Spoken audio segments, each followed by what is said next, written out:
একটা স্বপ্ন ছিল যে আপনি আমার পায়ে সালাম করতে এইজন্য বুকে নিছি এইজন্য আমি কাবা করে ধরে কইছি আল্লাহ যদি আমার মৃত্যু তৈরি হয় দেশে নিমজ্জন নাই আমি কইছি আপনার লাগে একটা এখন আপনার বাসায় আমি দাওয়াত খেতে যাব অবশ্যই যাবেন এটা হলো আমি সালাম করব সালাম করা যায় না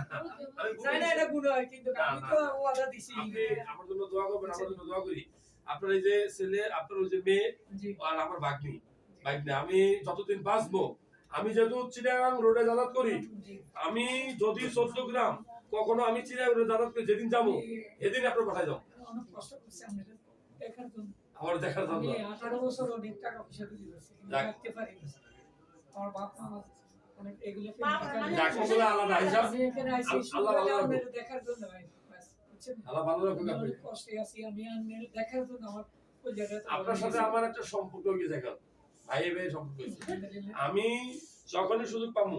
ওই বিশ্ব রোডে ঢুকলেই আপনার বাসায় আসতে আপনি আমারে কল দিলে আমি হাজির থাকবো আপনি থাকলেও যাবো না থাকলেও যাবো আমি ঘরে নাম এটা বলো আমার হ্যাঁ ঠিক আছে আল্লাহ ভালো রাখুক দোয়া রইলো এখন আপনি কি ওষুধ